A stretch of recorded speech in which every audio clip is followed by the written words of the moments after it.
स्वागत है तमाम युवा साथी जो युवा तक कार्यक्रम का इंतजार भी कर रहे हैं। ये युवा तक कार्यक्रम बड़ा महत्वपूर्ण है। मैं कई मुद्दों को लेकर आप लोगों से इस युवा तक कार्यक्रम में चर्चा करूंगा, लेकिन तब तक मेरे साथी जुड़ जाए। महत्वपूर्ण ये आज का युवा तक कार्यक्रम है। मैं कोशिश करूंगा युवा तक कार्यक्रम के माध्यम से आपके हर सवालों का जवाब देने की कोशिश करूंगा। मेरे प्रदेश के युवाओं के लिए आज का युवा तक कार्यक्रम बड़ा महत्वपूर्ण है। हमेशा मैं रात 8 साढ़े 8 बजे युवा तक कार्यक्रम के माध्यम से आप तक आपकी जो पीड़ा सरकार तक पहुँचाने की कोशिश करता हूँ। भर्तियों के अपडेट आप तक पहुँचे, वो सब चीज़ों को लेकर युवा तक कार्यक्रम मैंने शुरू किया था। और युवा तक कार्यक्रम बहुत कम आ पाता है। जब मुझे समय मिलता है, मुझे लगता है कि आप तक ये बात पहुँचाना बहुत ज़रूरी है, तब युवा तक कार्यक्रम के माध्यम से आप लोगों तक बात पहुँचाता हूँ। हालांकि युवा तक कार्यक्रम बड़ा फेमस इसलिए हो चुका है कि काफ़ी युवा बेरोजगारों का विश्वास इंतजार कर रहे हैं कि युवा तक कार्यक्रम में काफ़ी जानकारियाँ उनको मिलेंगी और लोग युवा तक कार्यक्रम का इंतजार करते रहते हैं। अभी मुझे केवल एक मुश्किल से 2 मिनट होंगे, करीब 300 के करीब लोग इसमें युवा तक कार्यक्रम में जुड़ चुके हैं। मैं चाहता हूँ तमाम वो लोग जुड़े, क्योंकि आज का कार्यक्रम यानी कि 500 करीब हो चुके हैं। आज का कार्यक्रम युवाओं के लिए बड़ा महत्वपूर्ण है। भर्तियों से लेकर जो लंबित भर्तियाँ हैं, नई भर्तियाँ हैं, चुनाव में युवाओं की क्या भूमिका रहेगी, जो सवाल उठ रहे हैं सोशल मीडिया पे जो अभी 14 सितंबर को आंदोलन किया, उसका क्या प्रभाव है, क्या मुख्यमंत्री से मुलाकात होगी, प्रत्यादिन भर्तियों की ज्वाइनिंग क्या आचार संहिता से पहले होगी। मैं कोशिश करूंगा इस आज के लाइव में हर युवा तक कार्यक्रम के माध्यम से युवाओं को जवाब देने की कोशिश करूंगा।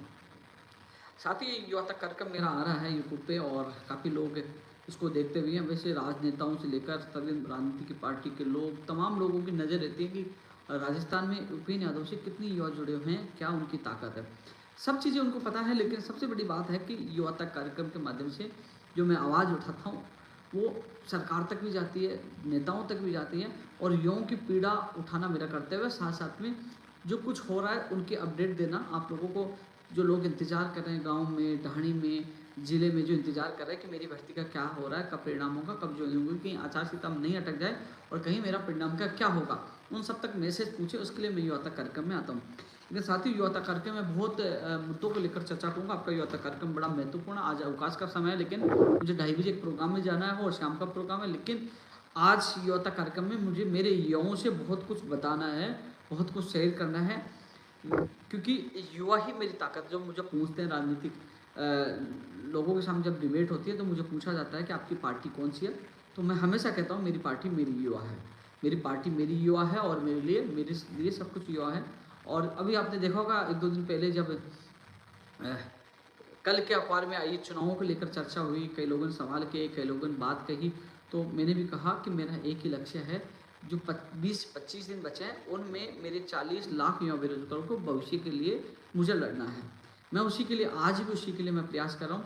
और मैं आप लोगों को बता दूँ जल्दी ही माननीय मुख्यमंत्री से मुलाकात हो सकती है। मुख्यमंत्री और साहब से मेरी बात हुई थी, उन्होंने कहा था कि मुंबई से लौटने के बाद आप लोग की मुलाकात करवा दी जाएगी। उम्मीद है मुख्यमंत्री जी से जब मुलाकात होगी तो कई युवा बेरोजगारों की मांगों को मैं रखकर जल्द से जल्द पूरी कराने का मैं प्रयास करूँगा।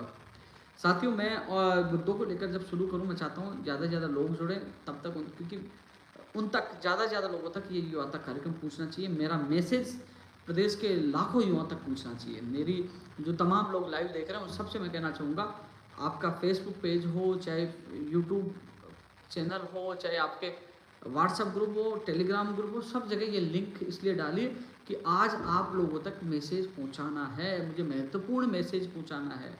ये युवा तक कार्यक्रम के माध्यम से चुनाव में युवाओं की क्या भूमिका रहेगी, क्या आगामी मैं क्या करने वाला हूँ, सीएम साहब से मुलाकात को लेकर, भर्तियों को लेकर, आपके भविष्य को लेकर ही मैं चर्चा कर रहा हूँ। ये कोई वोट लेने और देने के मामले में मैं यहाँ चर्चा करने नहीं आया हूँ। केवल मेरा उद्देश्य युवाओं का भविष्य बने, युवाओं के भविष्य के लिए ही मैं चर्चा करने युवा तक कार्यक्रम आया हूँ। आप लोगों से रूबरू होने आया हूँ, आप लोगों से चर्चा करने आया हूँ। एक चीज़ तो मैंने आपको बता दी कि जल्दी माननीय मुख्यमंत्री से मुलाकात हो सकती है। सीएम ओएसडी से मेरी बात हुई थी, उन्होंने कहा कि मुंबई से मुख्यमंत्री से लौटने के बाद आपकी जल्द मुलाकात करवाई जाएगी। तो साथियों, तमाम जो मुद्दे थे, चाहे वो 14 सितंबर के मुद्दे हो, चाहे अन्य जो मुद्दे हो, चाहे उन तमाम मुद्दों को लेकर मैं मुख्यमंत्री जी के सामने मजबूती से बात रखूँगा, कोशिश करूँगा युवाओं की मांगे पूरी हो। साथियों, मैं एक एक मुद्दों को लेकर आप लोगों से रूबरू रहूँगा, चर्चा करूँगा।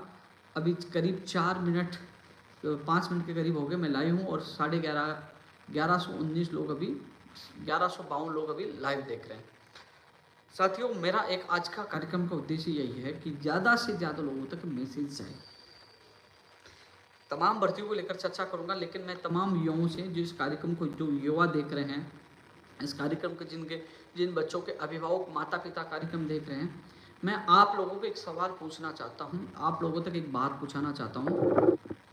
अपने दिल पर हाथ रखिए, सोचिए कि युवाओं के भविष्य के लिए, यानी कि भर्तियों के लिए, ज्वाइनिंग के लिए, परिणाम के लिए, एग्ज़ाम के लिए और उनके हर प्रक्रिया में, यानी कि युवाओं के भविष्य के लिए जिन लोगों को हमने वोट देकर चुना है, चाहे एमएलए हो, चाहे सांसद हो, चाहे पार्षद हो, चाहे किसी भी नेता को चुना है, उनकी जिम्मेदारियां युवाओं के लिए आवाज़ उठाए।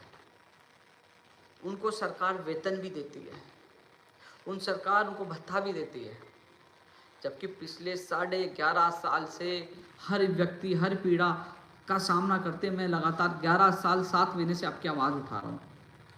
और आज मैं आपको वो कई तथ्य के साथ मैं आपसे लोगों से बात करना चाहूँगा। कई लोग ये कहते हैं, उपेंद्र यादव ने 1 लाख भर्तियों को वादा किया था, उपेंद्र यादव ने इस भर्ती का वादा किया था, उपेंद्र यादव ने कहा था ये हो जाएगा, उपेंद्र यादव ने कहा था ये हो जाएगा। कभी ये भी कहोगे कि उपेंद्र यादव कम से कम हमारे साथ है, आवाज़ उठा रहा है। जिन नेताओं को आवाज़ उठानी थी, जिनको साथ देना चाहिए, जब वेतन लेते हैं, भत्ते लेते हैं, एमएलए है, सांसद है, नेता है, जिनको चुनकर हम सब ने भेजा था, उनका कर्तव्य उनको कर्तव्य निभाना चाहिए था। सवाल आपको उपेंद्र यादव से नहीं, सवाल उनसे पूछना चाहिए था। आज उपेंद्र यादव तो आपके साथ खड़ा है। आपके लिए जेल जाने का समय आता है तो उपेंद्र यादव जेल जाता है, अनशन करने का समय आता है उपेंद्र यादव अनशन करता है, लाठियां खाने का समय आता है सबसे पहले उपेंद्र यादव लाठियां खाता है, कितने मुकदमे खाता है। आप लोगों के लिए आज भी मैं लड़ रहा हूं। यह सवाल हम सबको चुनाव में इनसे पूछना चाहिए, यह सवाल हम सबको पूछना चाहिए, जिनको आज मैं भर्तियों को मुद्दों को लेकर तो चर्चा करूंगा, लेकिन पहले इस कॉमन मुद्दे जो तमाम युवा जुड़े हैं उनसे मैं कहना चाहूंगा। 11.5 साल मैंने मेरे माँ बाप और परिवार से दूर होकर आप लोगों के लिए जिया है। 2 दीपावली हो चुकी है। पिछली दीपावली में गुजरात था और उससे पहले मैं शहीद स्मारक था, यानी कि मैं त्योहार के दिन भी आप लोगों के लिए संघर्ष करता हूँ। जिसका काम हो गया वो नौकरी पे, जिसका नहीं हुआ मैं प्रयास कर रहा हूँ। उपेंद्र यादव मुर्दाबाद। उपेंद्र यादव ने नहीं कहा, उपेंद्र यादव ने सहयोग नहीं किया। कभी आपने सोचा कि उपेंद्र यादव प्रयास तो कर रहा है? कभी ये सोचते हो कि जब 25 जुलाई को धरना प्रदर्शन हुआ, इस बार धरना प्रदर्शन हुआ, कि उपेंद्र यादव कहाँ से टेंट की व्यवस्था करता, कहाँ से माइक की व्यवस्था करता, आर्थिक कहाँ से सहयोग कैसे करता है, कभी वो नहीं पूछता। पिछले 11.5 साल से मैं कर रहा हूँ, आवाज उठाता हूँ। 450 पद नहीं जुड़े तो 4,500 पद नहीं जुड़े, उपेंद्र यादव मुर्दाबाद पद नहीं जुड़ाना चाहता। मैं तमाम युवाओं से पूछना चाहता हूं, आप लोगों से मैं पूछना चाहता हूं कि जब जो नेता सड़कों पर उतर कर रैलियां निकालता है, जो नेता भाषण देता है, लंबे लंबे रैलियां धरना प्रदर्शन करता है, एक दिन का प्रदर्शन करता है, एक दिन की रैलियां करता है, वो हीरो हो जाता है। केवल एक दिन प्रदर्शन करके वो दूसरे मुद्दों में बिजी हो जाते हैं। और आप लोग कहते हो कि क्या नेताजी ने हमारी आवाज उठाई। कभी आपने सोचा कि मैं किसान का बेटा आप लोगों की आवाज़ 11.5 साल से उठा रहा हूँ, लगातार आवाज़ उठा रहा हूँ। कई लोगों की मांग होगी, उनकी खुशियाँ मिल गई, वो चले गए, जिनकी नहीं हुई वो सोचते कि उपेंद्र यादव ने साथ नहीं दिया। लेकिन अपने दिल पर हाथ रख के सोचिए, जिनको हमने चुना उन्होंने क्या किया। जो व्यक्ति जो बिना हमसे पैसा लिए, बिना वेतन लिए, बिना भत्ते लिए, वो 24 घंटे आप लोगों के लिए कार्य कर रहा है। 13 जनवरी 2024 को नया अध्यक्ष आ जाएगा। ये आज का ऐलान नहीं, कई महीनों पहले मैंने ऐलान कर दिया था। और आपको पता है कि अब 20 से 25 दिन बचे हैं। आचार संहिता लगने के बाद सारी भर्तियों की प्रक्रिया ठप हो जाएगी, यानी कि मेरे भी कार्यकाल के 20 से 25 दिन बचे। उसके बाद भाग्योदय संस्था, जो मैंने एक सपना देखा है कि गरीब बच्चों को, अनाथ बच्चों को निःशुल्क पढ़ाना, गरीब बेटियों की शादियाँ कराना, एक मैं दूसरे फील्ड में अच्छा काम करने के लिए मैं जा रहा हूँ। मेरा सपना सेवा करना। मैंने 11.5 साल आप युवाओं की सेवा की, लेकिन कई लोगों को बुरा लगा कि उपेंद्र यादव उनकी मांग पूरी नहीं करा पाए, तो उनसे मैं माफी चाहूँगा। मैंने मुझसे ज़्यादा जितना बेहतरीन कार्य करना था मैंने किया, लेकिन कभी ये सोचना कि इस इंसान ने कम से कम आवाज़ तो उठाई। लेकिन जिन लोगों को आपको चुनकर भेजा उन्होंने केवल लेटर लिखकर इतिश्री कर दी। क्या उन लोगों ने आपकी आवाज़ उठाने की कोशिश की? क्या एक बार आपके लिए अनशन बैठे? क्या एक बार आपके लिए जेल गए? क्या एक बार आपको मुख्यमंत्री से मिलाया? कभी आपके साथ मंत्रियों के पास गए? नहीं। कल न्यूज़पेपर में जब ये आ गया कि उपेंद्र यादव शाहपुरा से चुनाव लड़ सकते हैं, तो उन राजनेताओं के चमचों को इतना दर्द हुआ। अरे मैं चाहता हूं, मैं नहीं, जो तमाम और भी युवा लड़ना चाहें तो उनको लड़ना चाहिए। मेरा युवा, मेरा साथी कोई पूछेगा अंदर, तो कम से कम उनको नेताओं को जवाब तो लेगा कि आप युवाओं के नाम पे चुनकर आते, उनकी आवाज क्यों नहीं उठाते।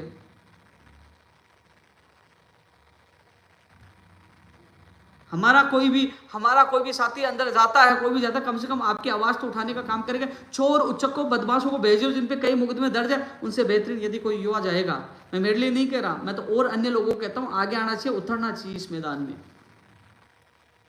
मेरा निर्णय अक्टूबर में इसलिए लूंगा कि मेरा लक्ष्य एक ही है कि आचार संहिता लगे उससे पहले जो तमाम प्रज्ञाधीन भर्तियां नहीं भर्ती उनके लिए मैं ज्यादा अच्छा कर सकूं, क्योंकि मुझे अब केवल आचार संहिता तक मुझे 40 लाख शिक्षित बेरोजगारों की चिंता है कि उनके लिए मैं कुछ करूं।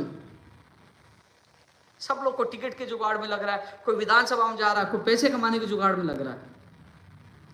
एक सिंगल नेता बता दीजिए जिन्होंने इन दिनों में बयान दिया हो कि बजट में घोषणा की गई 1 लाख भर्तियों का, क्या हुआ? किसी नेता ने कहा कि शिक्षा विभाग में मात्र 3800 पदों पर फर्स्ट ग्रेड सेकंड ग्रेड अन्य भर्तियों की वित्तीय स्वीकृति मिली, उन पदों की संख्या बढ़ाई जाए? किसी भी एक सिंगल नेता ने कहा? पंचायत राज जैन कनिष्ठ अनुदेशक, नई कंप्यूटर अनुदेशक, संस्कृत शिक्षा विभाग की भर्तियां, पंचायत राज विभाग की भर्तियां, बिजली विभाग की भर्तियां, रोडवेज विभाग की भर्तियां, चिकित्सा विभाग की भर्तियां, कोई बोल पा रहा है? एक सिंगल नेता नहीं बोल पा रहा।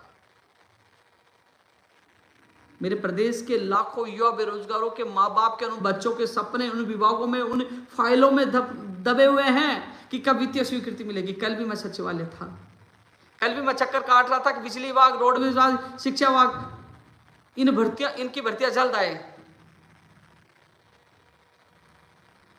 कभी आप सोचना, मुझे पता है कि आप लोग मेरे जाने के बाद इसलिए मिस करोगे कि मैं बिना कहे आगे रहता हूं। एक सिंगल नेता बता दीजिए जो चुनाव लड़ने के लिए तैयार है, कोई पार्टी बना रहा है, कोई कह रहा है कि आप इसको वोट दीजिए, अब मैं युवा हितैषी हूं, मैं ये हूं। कोई सिंगल नेता नई भर्तियों के लिए बोल पा रहा है कि अपने दिल पर हाथ रखिए? कोई एसआई भर्ती के लिए बोल रहा है, कोई सैनिटरी इंस्पेक्टर के लिए बोल रहा है, कोई सेकंड ग्रेड विशेष शिक्षक भर्ती के लिए बोल रहा है, कोई रीट 2016 के लिए बोल रहा है, कोई वन रक्षक के लिए बोल रहा है, कोई फायरमैन के लिए बोल रहा है, कोई पीटीआई के लिए बोल रहा है, कोई फर्स्ट ग्रेड सेकंड ग्रेड के लिए बोल रहा है, कोई संस्कृत शिक्षा विभाग की भर्ती के लिए बोल रहा है, जो 4500 पद कम कर दिए गए उनके लिए बोल रहा है, कोई दिल्ली का नियम त्यागपत्र पदों पर नियम बनाने के लिए कोई बोल रहा है, कोई जो प्रज्ञाधीन भर्ती आए जो फर्स्ट ग्रेड सेकंड ग्रेड के परिणाम के लिए बोल रहा है, उनकी ज्वाइनिंग के लिए बोल रहा है, कोई 48,000 लोगों को ज्वाइनिंग मिले उसके लिए कोई बोल रहा है। केवल पेपर लीक में क्या है कि पेपर लीक में मामला हाईलाइट होता है। जब मेरे प्रदेश का युवा मातम मना रहा होता है तो सब लोग हाईलाइट होने के लिए प्रदर्शन, एक दिन का प्रदर्शन, भाषण, स्पीच, बयान, फिर गायब। लेकिन अब कोई बोल रहा है कि मैं पूछना चाह रहा हूं, कोई नहीं बोल रहा है। एक उपेंद्र यादव भागता है, बोलता है और उसको सब नेताओं के ट्रोल आर्मी ट्रोल करती है कि उपेंद्र यादव, क्योंकि राजस्थान के लाखों युवा मुझ पर विश्वास करते हैं, जुड़े हुए। अभी 1800 करीब लोग लाइव इसलिए देख रहे हैं क्योंकि उनका विश्वास मैंने कायम कर रखा है पिछले 11.5 साल से। साथियों, मेरे पास ट्रोल आर्मी नहीं है, मैं पैसे वाला नहीं हूं, मेरे पास आईटी की टीम हो, मेरी ताकत आप हो, आप ही उन लोगों को जवाब दीजिए। कई लोग कहते हैं उपेंद्र यादव का अखबार में नाम आया, चुनाव लड़ेगा तो पैसे कहां से आएंगे, बहुत पैसे कमा लिए। उन लोगों को यह सोचना चाहिए, जब 19 नवंबर 2022 को मुझे जेल में डाला, मेरे अकाउंट से लेकर सारी जांच सरकार ने करवाई, कुछ नहीं मिला। मैं किराए के मकान पे रहता हूं, जहां बैठा हूं ये किराए का मकान है। गाड़ी की किस्त का जुगाड़ कैसे करता मैं जानता हूं, मैं जानता हूं मेरे हालात कैसे कैसे मैं ऑफिस का किराया देता हूं, कैसे मैनेज करता हूं। मेरे दोस्त जो लाइव जानते हैं वो जानते हैं, किसी को कहता हूं भाई साहब 20,000 की हेल्प आप करो, 10,000 की आप हेल्प करो, कैसे मैं ऐसे व्यवस्था करके कैसे संगठन चला रहा हूं, मेरी आत्मा जानती है। मैंने पुलिस प्रशासन को भी बताया था जब मुझे गिरफ्तार किया था कि मेरे ये दोस्त है, इन्होंने ये मेरा सहयोग किया था। मैंने उनको बताया था कि ये जरूर मीडिया में बताएं कि मैंने 11.5 साल तक संघर्ष कैसे किया, मेरा संगठन कैसे चल रहा है, किन किन ने सहयोग किया, ये भी मैंने उनको बताया। मैं धन्यवाद देना चाहूंगा उन साथियों को जो आज ये संगठन जिंदा उनके सहयोग से। लेकिन मैं कह रहा हूं ना, आज मैं इस लाइव में कहता हूं कि राज्य सरकार ईडी से, केंद्र सरकार ईडी से, राज्य सरकार एसओजी, जिससे भी जांच करवाए ना, मैं कह रहा हूं जांच करिए ना। हिंदुस्तान में मेरे जैसा इंसान नहीं मिलेगा जो कहीं से भी लोगों के सामने हाथ जोड़कर व्यवस्था करता है कि आज मैं धरना कर रहा हूं, मैं गुजरात हूं, मेरे बच्चे भूखे मर रहे, मुझे कुछ पैसों के सहयोग कर दीजिए, मुझे आज टेंट की आवश्यकता। मैं जानता हूँ मैंने कैसे जैसे आंदोलन कैसे निकाले 11.5 साल, कैसे जेल में गुजारे वो पल, कैसे अनशन के दौरान मैं तड़पा हॉस्पिटल में, वो सारा दर्द मैं जानता हूँ। सवाल यह है कि आज धर्द उन लोगों के वाक उपेंद्र यादव का नाम आते वो चिल्लाने लगे उपेंद्र यादव। अरे उनको लगता था कि उपेंद्र यादव आ गया तो उनकी दुकान बंद कर देगा, जब बिना कुछ बने हुए ही 2.5 लाख से ज्यादा राजस्थान के युवाओं को 11.5 साल में सरकारी जॉब दिलाने में अहम योगदान निभाया। राजस्थान से लेकर गुजरात, लखनऊ, दिल्ली, 4 राज्यों में आतंक मचाया आंदोलन के दौरान और युवाओं को न्याय दिलाया, वो जानते हैं। लेकिन अभी तक मैंने निर्णय नहीं लिया है। मेरा निर्णय हो सकता है मैं मना कर दूं, हो सकता है हाँ कर दूं, लेकिन अक्टूबर लूंगा। लेकिन उससे पहले उन लोगों ने हंगामा देखिए। सवाल युवाओं को कहना चाहूंगा, मैंने कई सालों से आप लोगों को कहना था कि प्लीज चुनाव रोजगार, नौकरी और बेरोजगारी के ऊपर होना चाहिए। हम लोग जातियों बढ़ जाता हूं, मैं यादव तो यादव के साथ हूं, मैं चौधरी के साथ हूं, मैं शर्मा के साथ हूं, मैं मीणा तो मीणा के साथ हूं, मैं गुजर तो गुजर के साथ हूं, मैं खटीक तो खटीक के साथ हूं। सब लोग जातियों में क्यों बढ़ रहे हो? आप सोचिए कि मेरे लिए कौन योग्य है, जो मेरे लिए आवाज उठा रहा है, मेरे भविष्य के लिए कौन बोल रहा है, पेपर लीक के खिलाफ कौन बोल रहा है, रोजगार के लिए कौन बोल रहा है, मेरे साथ कौन है। आप रोजगार, नौकरी और भविष्य के आवाज उठाने वाले व्यक्ति के साथ जाइए, उनको सपोर्ट करिए, गलत का विरोध करिए। हम लोग युवाओं की बड़ी भूमिका है। युवा युवा युवा युवा का उल्टा वायु, और वायु चलती है। अच्छे अच्छे पेड़ पौधे दिखते नहीं है, ये क्या नेता हमारे सामने आएंगे? अक्टूबर में हम निर्णय लेंगे कि तमाम राजनीतिक पार्टियों का, पिछली सरकार ने क्या किया, वर्तमान सरकार ने क्या किया, कौन सी पार्टी हमारे लिए ठीक है, कौन से हमारे लिए कुछ अच्छा कर सकते हैं, उसके बाद ही हम निर्णय लेंगे कि हम किसको समर्थन करेंगे, किसके साथ जाएंगे। लेकिन आप ये तो सोचिए, हम लोग एक दिन धरना प्रदर्शन कर दिया कि यार कितना अच्छा आदमी, उसने आवाज उठाई। अरे आप सोचिए, आप सबसे मैं कहना चाहूंगा, मैं मुद्दों पर चर्चा करूंगा, मैं आप सबसे कहना चाहूंगा, अपने दिल पर हाथ रख के एक बात सोचिए। मैं भी किसी का बेटा हूं, मेरे भी परिवार है, मुकदमा दर्द होता है, जेल जाता हूं तो मेरे माँ बाप रोते हैं। मैं भी घर से दूर रहता हूं, जब त्योहार पे मैं घर से बाहर रहता हूं, उनको भी दुख होता होगा, दर्द मुझे भी होता है ना, मैं भी इंसान हूं ना। जैसे दर्द तुम्हारे परिवार में होता है, तुम्हारी नौकरी के लिए, लेकिन मैं तो तुम्हारे भविष्य के लिए लड़ता हूं। जब मैं देखता हूं सोशल मीडिया पे, जब लोग कहते हैं ये चीज़ के लिए कि उपेंद्र यादव साथ, मैं कोशिश कर रहा हूँ। 14 सितंबर को मैंने साथ दिया, मैं आवाज़ उठा सकता हूँ, काम करना नहीं होना ये सरकार का काम है, मैं कोशिश कर सकता हूँ। कई कोशिश कामयाब हो जाती, कहीं नहीं हो पाती है, जिनकी नहीं होती तो कहते हैं उपेंद्र यादव नहीं करा पाया। इसलिए मैंने निर्णय लिया कि मैंने 11.5 साल संघर्ष किया है और उसके बाद मैं चला जाऊँगा। जितना प्रयास मैंने अच्छा किया, मैं बेहतरीन करके जा रहा हूँ। क्योंकि जब नया व्यक्ति आएगा, फिर तुलना करोगे, तब आपको एहसास होगा कि हाँ, कोई इंसान था जो बिना पैसे लिए, बिना भत्ते लिया, बिना वेतन लिया हमारे लिए लड़ रहा था। जबकि ये कर्तव्य था एमएलए का, सांसद का, नेताओं का कर्तव्य, जिनको चुनकर आपने भेजा, जिनको वेतन और भत्ते मिल रहे हैं, वो जिम्मेदारी उनकी थी। और आधे एमएलए को, आधे क्या मैं कह रहा हूं, दावे के साथ कह सकता हूं, 80% एमएलए को पता नहीं कि पंचायत राज विभाग का सेक्रेटरी कहां बैठता है, शिक्षा विभाग का सेक्रेटरी कहां बैठता है, कौन सा विभाग कहां है, कौन सी फाइल कहां है, कौन से अधिकारी कहां बैठते हैं, ये पता नहीं उनको। जिन लोगों को चुनकर भेज देते हैं, वो लोग युवाओं का भविष्य बनाने के लिए, नीति निर्धारण करने के लिए बैठे, जिनको एबीसीडी पता नहीं है, कैसे युवाओं को न्याय मिलेगा, कौन सी फाइल का है, कैसे मूर्ख बना रहे हैं। हम लोग जाति और धर्म के नाम पर वोट देने के लिए तैयार हो जाते हैं। आप सोचिए कि हमारे में से कोई युवा निकल के जाएगा, अच्छा, मैं मेरे लिए नहीं कह रहा, मैं उन युवाओं से अपील कर रहा हूं, मैदान में उतरिए और आप उतरोगे तो आपके प्रचार में मैं आऊंगा। लेकिन हम बस विमुख हो जाते हैं, जातियों में, धर्मों में बढ़ जाते हैं। मैं आया था सिस्टम में सुधार करने के लिए, 11.5 साल से प्रयास किया, सुधारूंगा, कुछ अच्छा होगा। मैं युवा करते रहता हूँ कि इस बार युवाओं का बड़ा रोल रहेगा। उम्मीद करता हूँ कि आप जरूर जवाब दोगे। आप देखते हो कभी सोशल मीडिया पे, देखते हो आप कभी? आप देखा करो ट्विटर पे, जो तमाम युवा है वो मुझे ट्विटर पर फॉलो करिए, वहां देखिए, ट्विटर पे देखिए, जो ट्रोल आर्मी आके जो अनाप शनाप आक्षेप लगा, कुछ बातें कर, उनकी आईडी खोल के देखिए। सितंबर 2023, अगस्त 2023, जुलाई 2023, अभी वो आइडिया बनी है अपने नेताओं के लिए, उन ट्रोल आर्मी के लिए पैसे लेके, एक ट्वीट के पैसे मिलते, एक ट्वीट के, कि उपेंद्र यादव,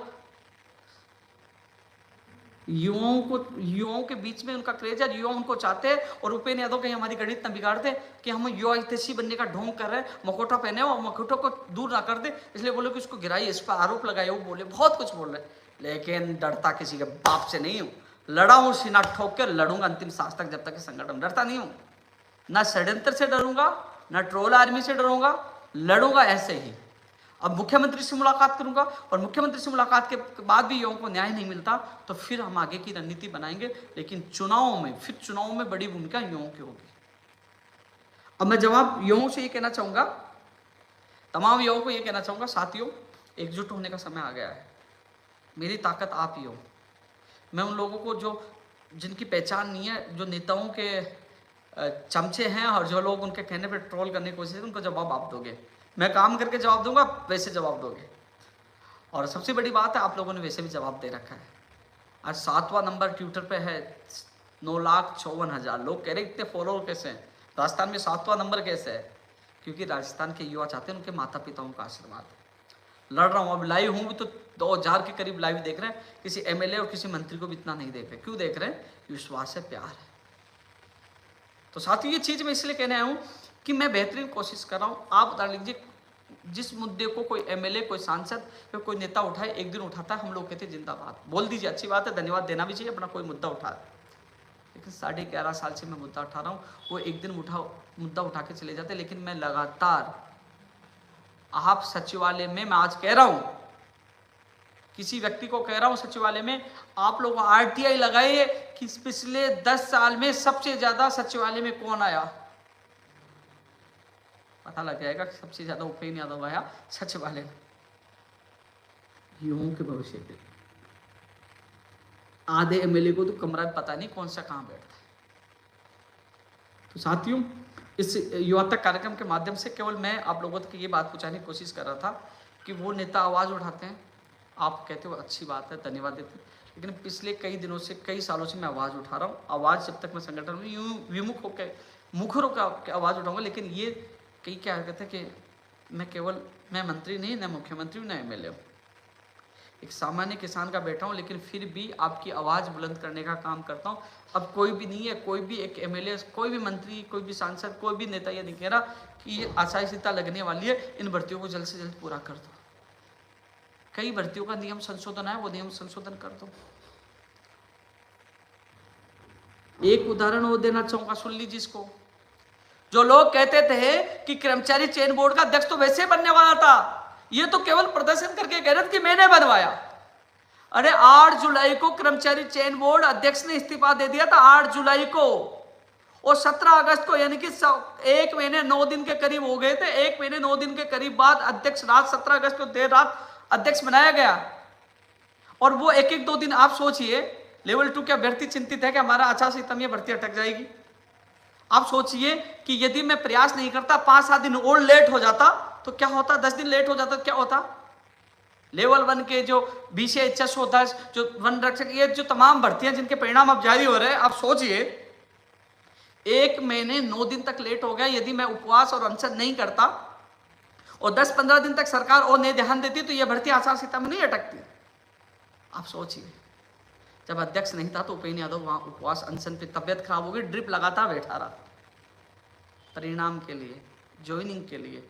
कभी फायरमैन भर्ती के लिए भाग रहा हूँ, कभी रोडवेज विभाग जा रहा हूँ, कभी बिजली विभाग जा रहा हूँ, कभी वित्त विभाग जा रहा हूँ, कभी शिक्षा विभाग जा रहा हूँ, कभी कर्मचारी चयन बोर्ड जा रहा हूँ, कभी RPSC जा रहा हूँ, कभी बीकानेर जा रहा हूँ, कभी माध्यमिक शिक्षा बोर्ड जा रहा हूँ, कभी हाई कोर्ट जा रहा हूँ। हर जगह मैं जा रहा हूँ, हर जगह जा रहा हूँ और हर व्यक्ति के जवाब देने की कोशिश करता हूँ।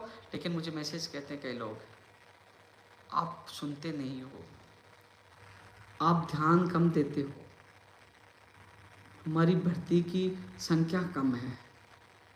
उन साथियों को कहना चाहूँगा, भर्तियाँ अनेक हैं, विभाग अनेक हैं, उपेंद्र यादव एक है जो कोशिश करता है, हर युवा के लिए भागता है। कभी मेरे जगह रहकर देखना कितना प्रयास करता हूँ। यह जिम्मेदारी एमएलए, सांसद, उन नेताओं की थी, लेकिन वो सो गए आपके नाम को यूज करके कि युवा हितैषी है। लेकिन जितना प्रयास मुझसे हो रहा मैं कर रहा हूँ।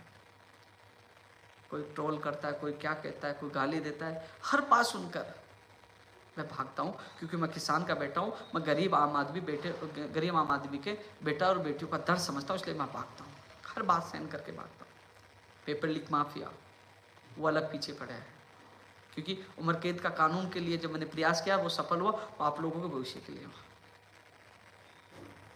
क्या किया क्या नहीं किया पूरे राजस्थान को पता है, वो किताब भी आएगी क्या नहीं किया मैंने। कंप्यूटर अनुदेशक भर्ती के लोग ज्वाइनिंग कर रहे हैं। जो संविदा पे आने वाली थी वो 8 से 9 हज़ार लोग अभी भी ज्वाइनिंग कर रहे हैं। ऐसे ऐसे काम करवा दीजिए जो इतिहास के पन्नों में देश का पहला ऐसा युवा होगा जिसने 300 से ज्यादा आंदोलन के 2.5 लाख से ज्यादा युवाओं को नौकरियां दिलाने में अहम भूमिका निभाई। और आज भी संघर्ष कर रहा हूं, जिन्होंने कई रातें जेल में गुजारी।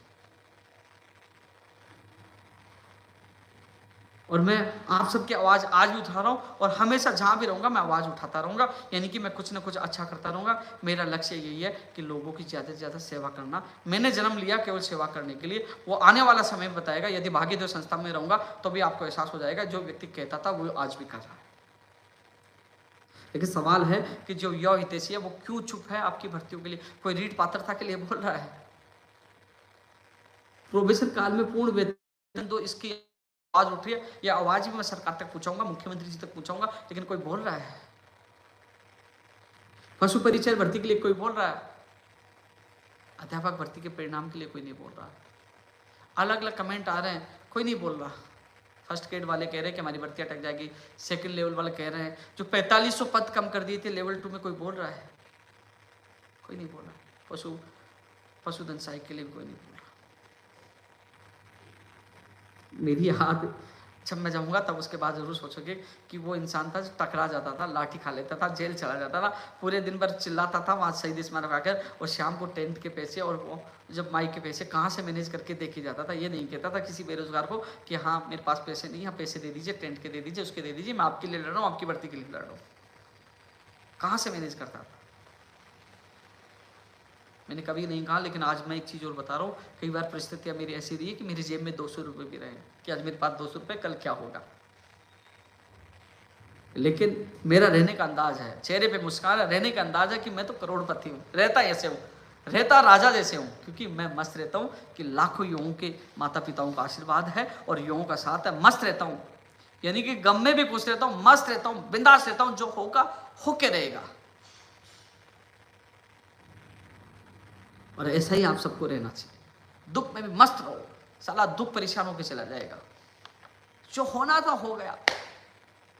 अब मैं कई भर्तियों को लेकर चर्चा करूंगा, लेकिन ये आज का लाइव में अभी भी 2000 से 2041 लोग देख रहे हैं। लेकिन मैं इतना कहना चाहूँगा साथियों, एक तो ट्विटर पर जब मैंने अभी कहा कि ज़्यादा से ज़्यादा ट्विटर पर ही सबसे बड़ी बात है, ट्विटर पर चुनावों को लेकर सरगर्मियाँ तेज होगी कि ट्विटर पर ही हमें जब कभी कुछ करना हो तो ट्विटर पर आप सब लोग जुड़िए। ट्विटर पर अब मेरी आईडी मैंने बता दिया, 9,54,000 करीब फॉलोअर हूँ, मेरी ओरिजिनल आईडी है। और तो लोग फर्जी बना रखे। यूट्यूब चैनल पे आप जुड़े हो। मैं आप सबसे एक चीज़ और कहना चाहूँगा, चुनाव में हमारी बड़ी भूमिका रहेगी। आप कहिए कि वोट उसी के साथ है जो हमारी मांगों को पूरा करेंगे। अब मैं मुद्दों को लेकर चर्चा करूँगा। मैंने ये चीज़ तो चुनावी पर जो लोग कह रहे हैं कि उपेंद्र यादव चुनाव लड़ेगा नहीं लड़ेगा, उपेंद्र यादव ने क्या किया नहीं किया। कई लोग मुझे जैसे शाहपुरा का नाम आया तो कई लोग पता क्या कह रहे थे, आप सुनिए, उपेंद्र यादव तो शाहपुरा में आए नहीं, शाहपुरा मनोहरपुर का ही चुनाव कैसे लड़ लेगा, कुछ किया ही नहीं, या तो फलाना ये कर रहा था, 5 साल दे दी, 10 साल दे दी। तो इस पे 1-2 शब्द बोल लेता हूं। वहां जो आ रहे थे ना 2 कुर्ते पजामे पहन के, व्हाइट कुर्ते पजामे, शादी में झीमने से, घर में कोई कार्यक्रम आने से काम नहीं होता है। मैं वहाँ गरीब किसान आम आदमी के बेटे और बेटी के सपनों के लिए लड़ रहा था, उनका भविष्य बचाने के लिए लड़ रहा था। जब पेपर लीक हो रहा था वो चुप थे, मैं जेल में था, मंचन कर रहा था, मैं लाठियाँ खा रहा था, रैलियाँ निकाल रहा था। जब भर्तियाँ नहीं निकल रही थी, आज लड़ रहा हूँ। लंबित भर्तियों को ज्वाइनिंग, यानी कि उन परिवारों की खुशी को लड़ रहा हूँ। मेरी भी इच्छा होती है कि मैं किसी शादी में जाऊँ, दोस्तों से मिलूँ, प्रोग्राम में जाऊँ, मैं रहूँ, शाहपुरा का रहने वाला हूँ, तो मेरी पीछे मेरे भी दोस्त है, मेरी भी रिश्तेदारी है, मेरे परिवार है। न शादी में जा पाता, न स्वामी में जा पाता, न प्रोग्राम में जा पाता। मैं सोचता हूँ कि वहाँ शाहपुरा जाऊँगा, वापस आऊँगा, 2-3 हज़ार का 2,000 रुपये का खर्चा हो जाएगा, टोल टैक्स डीजल, इतने पैसों में तो कहीं ना कहीं मैं धरना प्रदर्शन में या मैं या सचिवालय या अजमेर कहीं RPSC कहीं जाऊँगा तो वो मेरे तेल वो काम आएगा। यानी कि पर्सनल हित को छोड़कर, यानी कि उन चीज़ों को भूल कर कि हाँ ये पैसा वहाँ काम आएगा। मैंने अपनों से कई लोगों से इसलिए नाराज़ है कि मैं उनके प्रोग्राम में नहीं जा पाता, क्योंकि मैं सोचता हूँ यहाँ किसी के लिए भागूंगा तो उस परिवार में खुशी आएंगी। वो केवल शाहपुरा में रहने से वो आपका भला नहीं कर रहे हैं। यहाँ मैं लाठियाँ खाकर आपके बेरोजगार, आपके बेटों के भविष्य के लिए लड़ रहा हूँ। इसलिए मैंने तो ऐलान भी नहीं किया, उससे पहले मेरे पे सवाल दागने लगे थे। इसका जवाब मैं नहीं, मेरे राजस्थान के युवा भी देंगे। और सब जो ऐलान होगा वो अक्टूबर होगा, और मैं अकेला नहीं, मेरे राजस्थान के तमाम युवा मिलकर हम निर्णय करेंगे और ऐलान करेंगे। अब साथियों मैं चर्चा कर लेता हूँ, चुनावी चर्चा छोड़िए, लोग ऐसे ही कहते रहेंगे, लोगों की तरफ ध्यान देंगे तो कोई फर्क नहीं पड़ेगा, क्योंकि कहते हैं खाओ तो शेर चलते तो कुत्ते ऐसे भौंकते हैं। जब हम सब मिलकर चलेंगे तो लोग ऐसे भौंकेंगे। सत्य में विजयते। अब मैं चर्चा कर लेता हूँ अध्यापक भर्ती लेवल 2 की पे सबसे पहले चर्चा कर लेता हूँ, लेकिन अध्यापक भर्ती लेवल 2 को एक बार रोक देता हूँ। लोग कहेंगे कि अध्यापक भर्ती की चर्चा करता है। सबसे पहले चर्चा करता हूँ मैं फायरमैन भर्ती की। फायरमैन भर्ती की जो अभ्यर्थी कह रहे हैं कि हमारे नियुक्ति आदेश कब जारी होंगे। साथियों मैं आपको बता दूं, नियुक्ति आदेश अभी तक कब के जारी हो जाते हैं। इस बात को फायरमैन भर्ती के अभ्यर्थी जो एक बार विचार करें, सुनिए। आपकी अभ्यर्थना भिजवाना, आपकी एग्जाम करवाना, 2 गुना का परिणाम जारी करवाना, 1 गुना का परिणाम जारी करवाना, प्रैक्टिकल और फिजिकल की तिथि जारी करवाना, प्रैक्टिकल फिजिकल करवाना, हर जगह मैं आपके साथ था, हर जगह प्रदर्शन में साथ था। और अब नियुक्ति में भी मैं आपके साथ हूँ। आप कह रहे हो आप हमारी नियुक्ति करवाई, पिछले वीक में ही आदेश जारी होने वाला था। मैं आपको बता दूं, आपके जो मंत्री हैं शांति धारीवाल जी 15 तारीख तक कोटा थे। 14 तारीख तक सीएम साहब का प्रोग्राम था, 15 तक वो कोटा थे। 16 और 17 को आपको पता है शनिवार संडे था, विभाग बंद था, और उस दौरान डीएलबी के अधिकारी निदेशक सहित कई अधिकारी कोटा वहाँ कार्यक्रम मौजूद थे। बड़ा कार्यक्रम उनका था। वर्किंग डे मिला उनको 18, आज 19 की फिर छुट्टी है। तो साथियों वर्किंग डे नहीं मिल पाए, मंत्री महोदय बिजी था, लेकिन आपको डर लगा कि आपकी भर्ती आचार संहिता में नहीं अटक जाए। तो मेरा वादा है, मैंने पहले भी वादा किया था, ट्वीट करके वादा किया था, आचार संहिता में नहीं अटकेगी। अब मैं कल फिर प्रयास करूंगा, क्योंकि हम विभागीय अधिकारियों से मिलकर आए तो उन्होंने कहा मंत्री जी और हमारे निदेशक जी वहीं कोटा में 15 को आए थे, 16-17 को अवकाश था, शनिवार संडे का, सोमवार का एक वर्किंग डे था, फिर आज अवकाश है गणेश चतुर्थी का, और कल मैं प्रयास करूंगा जल्द से जल्द आपकी ज्वाइनिंग करने का मैं प्रयास करूंगा। साथियों मैंने हर जगह साथ दिया, थोड़ा संयम रखिए, मुझे मैसेज कर रहे थे कब ज्वाइनिंग हो कब ज्वाइनिंग हो, मैं आपका साथ दूंगा, वादा, और आचार संहिता से पहले आप लोगों की ज्वाइनिंग हो जाएगी, थोड़ा संयम रखिए। वन रक्षक भर्ती का परिणाम जारी हो चुका है, मैंने ट्वीट कर दिया था। मैंने आप लोगों से कहा था, सब जब हम वन विभाग के अधिकारियों से मिलने गए थे, साफ मना कर दिया था कि हम लोग परिणाम जारी नहीं करेंगे जब तक सुनवाई नहीं हो जाए। लेकिन हमने एक सर्विसमैन की सीटों को वैकेंट करवा कर जो हमने एक रास्ता निकालने की कोशिश की थी, और वन रक्षक भर्ती का आपका परिणाम 2 गुना का परिणाम जारी हुआ है। और बीसीआई 610 का परिणाम अगले वीक में जारी हो जाएगा। बीसीआई 610 का परिणाम अगले वीक में 29 तारीख तक की संभावना है, यानी कि अगले वीक में बीसीआई 610 का परिणाम जारी हो जाएगा। अब विभिन्न मुद्दों को लेकर चर्चा तो कर ही रहा हूं। मुख्यमंत्री जी से जल्द मुलाकात होगी तो कई भर्तियों को लेकर मैं बात रखूंगा। अब मैं एक चीज कर रहा था, एक तो नई 1 लाख भर्तियों के लिए मुख्यमंत्री जी के सामने मैं रखने वाला हूँ। हालांकि मुख्यमंत्री जी के अधिकारियों का ये कहना है कि हमने 18,000 के करीब चिकित्सा विभाग में और 13,000 हमने सफाई कर्मियों की, यानी कि 30-32 हज़ार पदों पर निकाल दिया, और आरएस है, पशु परिचर है, ऐसे हमने 40 से करीब और विभागों के गिना के निकाल दिए। लेकिन चलो ठीक है, आपने 40 निकाली, 60,000 तो निकाली। उन भर्तियों की विज्ञप्तियां जल्द से जल्द जारी करवाने का मेरा प्रयास। माननीय मुख्यमंत्री से मुलाकात कर रहा हूँ, कम से कम आप भर्ती परीक्षाओं को कैलेंडर जारी कर दीजिए कि ये भर्तियां निकालेंगे, इस विभाग में निकालेंगे और इसकी एग्जाम ये होगी, ये जारी कर दीजिए। ये मांग माननीय मुख्यमंत्री जी के सामने मैं रखूंगा। जूनियर अकाउंटेंट वाले कह रहे हैं कि हमारे 15 गुना का क्या हुआ, हमारे एग्जाम समय पे हो जाएंगे। तो मैं आपको बता दूं 3 मार्च तक के जो कैलेंडर जारी किया गया है वो भर्ती परीक्षाएं सही समय पे हो सकती है।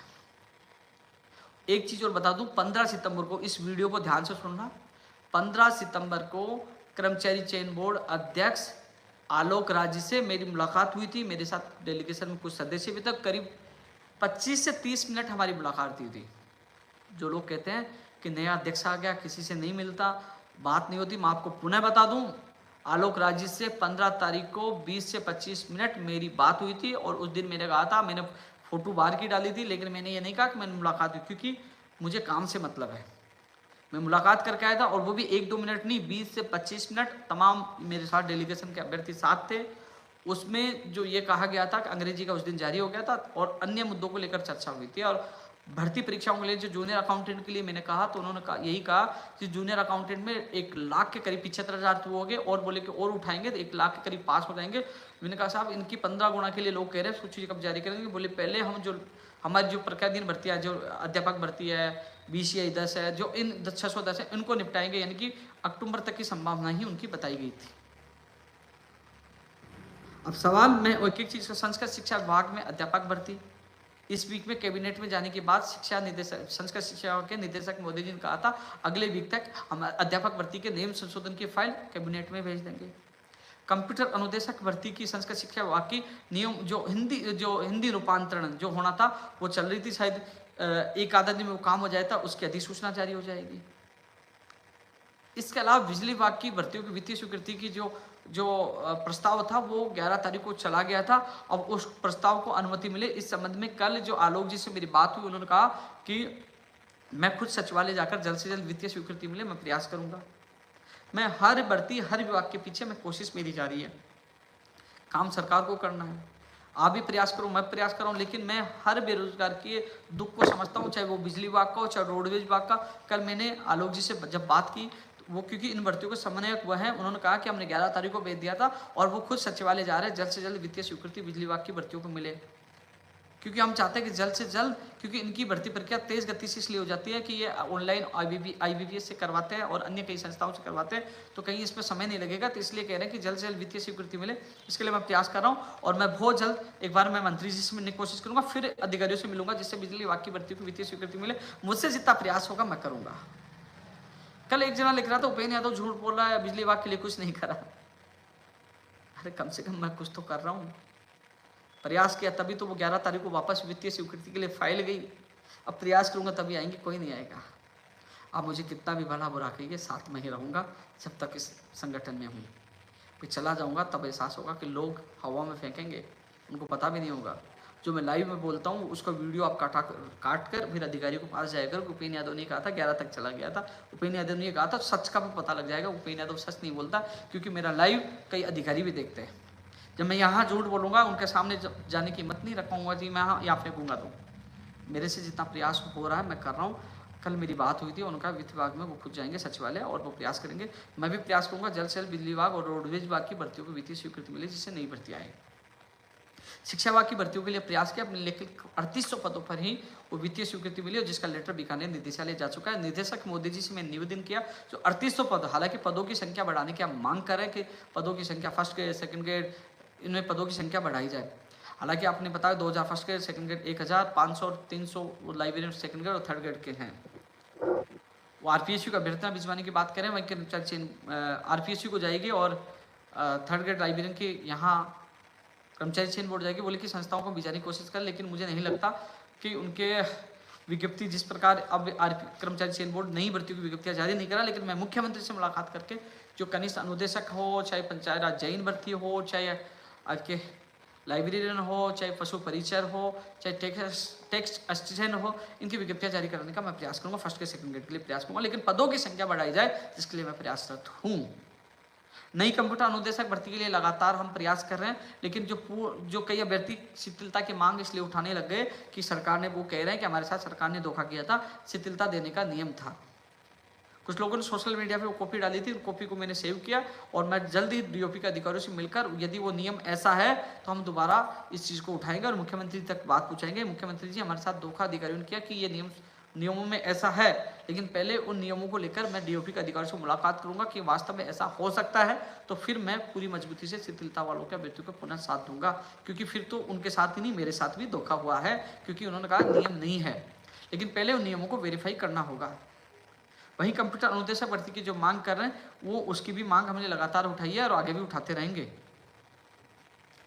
पंचायत राज जैन भर्ती के नियम संशोधन हो, जिसके लिए हम प्रयास करें। कमांड भर्ती और दोनों नियम संशोधन हो, इसके लिए हम लगातार प्रयास करें। मैं पंचायत राज जैन भर्ती के जो अभ्यर्थियों को मैं एक बार पुनः कहना चाहूँगा, साथियों, एक बार नियम बन गए, एक बार मकान बन गया, फिर आपको रहना है। नियम बनने के बाद आपके पास 325 के अभ्यर्थना कर्मचारी चयन बोर्ड है, 550 की वित्तीय स्वीकृति हो चुकी है, अन्य विभागों को जाएगी, 1000 प्लस 1000 1200 प्लस पदों पर आपकी भर्ती आएगी। नियम संशोधन होने के बाद आपकी भर्ती को रास्ता खुल जाएगा। और ये नियम संशोधन हो गया, मैं भी मानता हूँ कि मैं भी कम से कम नियम संशोधन तो कराने में सक्षम हो पाया। नियम संशोधन होने के बाद आपका ये रास्ता खुल जाएगा। लेकिन सबसे बड़ी चुनौती हमारे पास नियम संशोधन जल्द से जल्द करवाना, जिसके लिए मैं प्रयासरत हूँ। वही कनिष्ठ अनुदेशक जो अभ्यर्थी हैं जिनके लिए हमने प्रयास किया, दोनों नियम संशोधन की अधिसूचना जारी हो गई। कल खेल मंत्री अशोक चांदना जी से हमने मुलाकात की थी और उन्होंने कहा कि मैं भी प्रयास करूंगा, लेकिन वित्त विभाग ने फाइल वापस लौटा दी। 3 ऑब्जेक्शन लगाकर फाइल वापस लौटाई है, यानी कि वित्त विभाग ने हरी झंडी नहीं दी, बल्कि इस भर्ती प्रक्रिया को रोकने में उन्होंने 3 ऑब्जेक्शन लगा दिया। मंत्री मोदी जी भी कोशिश करें और मैं सीएमओ के अधिकारियों से मिलकर या सीएम साहब से मिलूंगा, तब ये बात रखूंगा, क्योंकि इसी महीने में ये भर्ती की विज्ञप्ति जारी होनी थी। दोनों नियम संशोधन हो चुके थे, केवल वित्तीय स्वीकृति के लिए फाइल की थी, हरी झंडी मिलकर इसकी विज्ञप्ति जारी होनी थी। लेकिन कल वित्त विभाग ने वापस इस पे 3 ऑब्जेक्शन लगाकर विभाग को भेज दिया। हालांकि कल अशोक चांदना जी से मुलाकात की थी, उन्होंने कहा कि मैं जितनी मदद होगी मैं भी करूंगा और आप भी मुख्यमंत्री जी के वहां मिलिए। तो मैं भी प्रयास करूंगा कि जल्द से जल्द ये जो 3 बिंदुओं को लेकर उन्होंने ऑब्जेक्शन लगाया उनको हटवाकर जो 3100 पदों पर जो कनिष्ठ अनुदेशक भर्ती ITI कॉलेज में आने वाली थी उसका प्रयास करूंगा। साथियों, आप लोगों को धन्यवाद देना चाहूंगा, आपने लगातार संघर्ष किया, संघर्ष के बदौलत ये भर्ती पूछी, लेकिन अड़ंगे बहुत है, अटकाने वाले बहुत है और उसके सुलझाने वाले हम जैसे कुछ लोग हैं जो लगातार प्रयास कर रहे हैं। कल मंत्री से मिला था और मैं पुनः प्रयास करूंगा कि उन ऑब्जेक्शन को हटवाकर इसकी विज्ञप्ति जल्द से जल्द जारी की जाए, क्योंकि आपको सच बताना मेरा जरूरी था। लोग इंतजार कर रहे थे कि भर्ती इस महीने में आ जाएगी, लेकिन वित्त विभाग ने पुनः इसमें अड़ंगा लगा दिया, ऑब्जेक्शन लगा दिया। उस ऑब्जेक्शन को हटाना बहुत जरूरी है। आप भी अपने स्तर पर प्रयास करिए, मैं भी कर रहा हूँ प्रयास। रीट पात्रता परीक्षा के लिए लगातार आवाज उठा रहे हैं। रीट पात्रता परीक्षा के लिए अभी माननीय मुख्यमंत्री से मैं मुलाकात करूंगा, तो मैं आप सबको बताना चाहूंगा, रीट पात्रता परीक्षा के लिए तो आवाज उठानी है। जो हर साल रीट पात्रता होनी है, 7 जून को राजस्थान बेरोजगार एकीकृत महासंघ के युवा बेरोजगार महासम्मेलन में भी शिक्षा मंत्री ने घोषणा की थी कि हर साल रीट करवाएंगे, लेकिन अब रीट की विज्ञप्ति जारी नहीं हुई, न परीक्षा तिथि का पता चला। रीट पात्रता परीक्षा की बात भी माननीय मुख्यमंत्री के सामने मैं मजबूती से रखूंगा।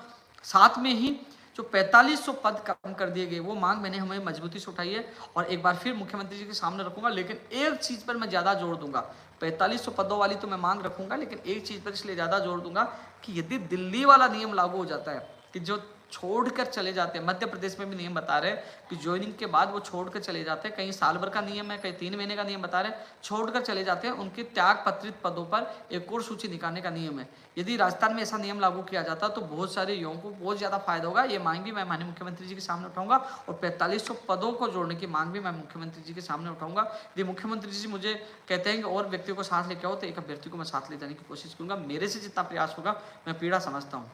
जो लोग सोचते हैं कि 4500 पदों के लिए उपेन्द्र यादव पुरजोर प्रयास नहीं कर रहा, मैं आपको बता दूं, मैं आपको पहले बताया था, यदि 4500 पद बढ़ते हैं और त्याग पत्रित वाला नियम लागू होता है, मेरी सिस्टर है हिंदी में उन्होंने दिया था, उनका भी नंबर आ सकता है, लेकिन पद नहीं बढ़ने से मुझे भी नुकसान है, मेरे परिवार सिस्टर से बड़ा कोई नहीं हो सकता। लेकिन मेरे से जितना प्रयास हुआ मैंने किया। कई लोग कह रहे हैं उपेन्द्र यादव ये कह रहा है साथ नहीं दे रहा, देखो मैं आवाज़ उठाया, मंत्री से मिला, मुख्यमंत्री प्रमुख सचिव से मिला, अब सीएम साहब से मिला, जितना प्रयास होगा मैं आप लोगों के लिए प्रयास करूंगा। आगे आपकी किस्मत, मैं प्रयास कर सकता हूँ और प्रयास करूंगा। अभी 14 सितंबर को भी आपकी आवाज़ मजबूती से उठाई थी, आपके लोग आए थे और आवाज़ उठाई थी और आगे भी आवाज़ उठाऊंगा। रीट 2016 के भी साइंस समिति के अभ्यर्थी कह रहे 494 पद खाली है, मैं कोशिश करूंगा उनकी मुलाकात करूँ, उनकी मांग उठाऊँ, उनको भी न्याय मिले, उनके लिए मैं पूरा प्रयास करूंगा, क्योंकि वो भी लगातार प्रयास करें। हालांकि मैंने उनको साफ मना कर दिया था कि इस भर्ती में सूची जारी नहीं होगी। उन्होंने कहा एक बार प्रयास करिए। मैंने सोचा कि मेरा कार्यकाल का अंतिम समय चल रहा है, यदि मैं प्रयास करूँ किसी का भला हो जाए तो दुआ मुझे मिलेगी। तो मैं माननीय मुख्यमंत्री जी तक बात रखकर इसका प्रयास करूंगा, क्योंकि SLP सुप्रीम कोर्ट से मुख्यमंत्री जी की पहल पर हुई थी, 927 पदों पर यह भर्ती थी और 494 आज भी पद खाली है। तो मैं उनकी बात एक बार माननीय मुख्यमंत्री जी तक पहुँचाने की कोशिश करूंगा। यदि उनको राहत मिलती है तो मुझे भी सौभाग्य होगा कि मेरे कार्यकाल में उनको न्याय मिला। मैं पूरी कोशिश करूंगा लोगों के लिए। SI भर्ती के लिए लोग मांग कर, ये मांग भी हम उठाएंगे। नई कंप्यूटर अनुदेशक भर्ती, पशु परिचय, टेक असिस्टेंट, इन भर्तियों की विज्ञप्तियां जल्द से जल्द जारी कराने के लिए मैं प्रयासरत हूँ। विशेष 610 का परिणाम अगले वीक में जारी होगा। एक लोग कह रहे हैं कि एक बयान मुझे कह रहे थे, कई लोग हैं बहुत ज्ञानी होते हैं, मैं भूल गया एक ज्ञानी होते हैं, वो क्या कह रहे हैं, उपेन्द्र यादव ने यह कहा था कि मैं चुनाव नहीं लड़ूंगा और अभी अखबार में नाम आ गया कि उपेन्द्र यादव शाहपुरा से चुनाव लड़ सकते हैं। मैं उस बयान पे आज भी कायम हूँ। यदि मुख्यमंत्री जी हमारे गुजरात आंदोलन, ये बयान मैंने गुजरात आंदोलन के दौरान दिया था कि मुख्यमंत्री जी हमारी मांगे मानते हैं, गुजरात आंदोलन की, लखनऊ आंदोलन की, बजट की, इन मांगों को मानते हैं तो मैं स्टाम्प पे लिख के दे दूंगा। और आज कह रहा हूँ मांगे मानते हैं, यानी कि युवा बेरोजगार महासंघ, युवा बेरोजगार बोर्ड बना दिया, कंप्यूटर अनुदेशक भर्ती में शिथिलता दे दी, पंचायत जैन कनिष्ठ अनुदेशक की विज्ञप्ति जारी हो गई, 1 लाख भर्तियों का कैलेंडर जारी हो गया, प्रत्याशी भर्तियों को जो हमारी जो वाजिब मांग है पंचायत राज LDC 6029 पदों पर, तो कई ऐसी मांगे वाजिब मांगों को यदि सरकार पूरी करती है तो मैं नहीं लड़ूंगा चुनाव। और यदि सरकार हमारी मांगों को नहीं सुनती है, युवा बेरोजगार के साथ गलत करती है, तो उसका फैसला हम अक्टूबर में लेंगे कि किस प्रकार हम आगे की लड़ाई लड़ेंगे। मैंने ये नहीं कहा था कि मैं स्टाम्प पे देकर नहीं लड़ूं, मैंने ये कहा था यदि सरकार मांगे मान लेती है, सरकार ने मांगे नहीं मानी तभी तो आंदोलन कर रहे हैं, आज आवाज उठा रहे हैं, और मान लेती तो बयान पे आज भी कायम हूँ। लेकिन ये जरूरी नहीं है, मैंने भागीदारी संस्था का एक रजिस्ट्रेशन करवा रखा है, मेरी अगला लक्ष्य वही है। लेकिन अक्टूबर में युवाओं से मिलकर जो युवा चाहेंगे हम सब मिलकर निर्णय लेंगे कि हम अक्टूबर में कौन सा कदम उठाना, कौन सा उचित रहेगा, क्या करना, वो अक्टूबर में निर्णय लेंगे। लेकिन आचार संहिता से पहले विभिन्न भर्तियों को पूरा करवाना, नई भर्तियां ज्यादा निकलवाना हमारा लक्ष्य है।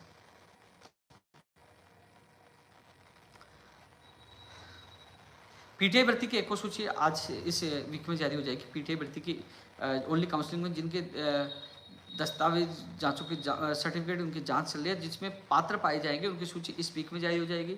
758 के पहले जारी होगी, जैसे जैसे जांच हो रही वैसे से सूची उनकी जारी होती। इस वीक के लिए निदेशक मोदी जी ने वादा किया था। अंग्रेजी विषय का जिला आवंटन भी इसी वीक में जारी हो जाएगा, जल्द जारी हो जाएगा इसी वीक में, जिला आवंटन और प्रतिस्थापन आदेश।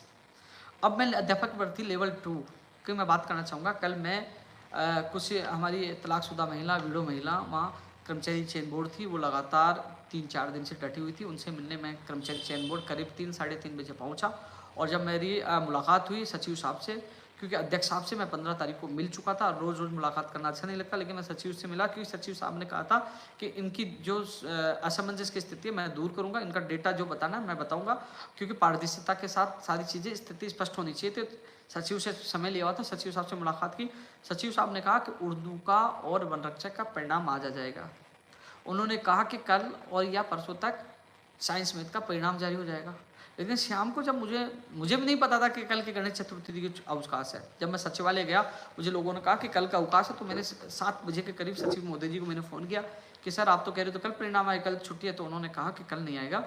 वो मैंने कह ही दिया क्योंकि मैं उस समय मीटिंग में जा रहा था, करीब 4:15 बजे की बात है जब वो मीटिंग में जा रहे थे, तो वो जल्दबाजी में उनसे निकल गया। वो कह रहे हैं कि 21 और 22 तारीख को साइंस मैथ और संस्कृत विषय का परिणाम आ जाएगा, और 25 या 26 तक SST का परिणाम आ जाएगा, ये उन्होंने कहा। अब सवाल है, परिणाम तो जारी हो जाएंगे, इस महीने में जारी हो जाएंगे।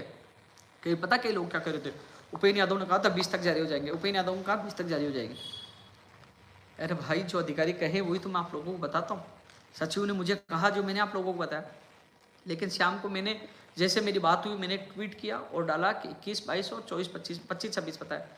मैं कभी भी सच बताता हूँ, और जो मैं बता रहा हूँ आप जाके सचिव मोदी जी से मिल लेना, क्या आपने कल परसों बोला था, फिर उसके बाद 21, 22 बोला था, या फिर 25, 26।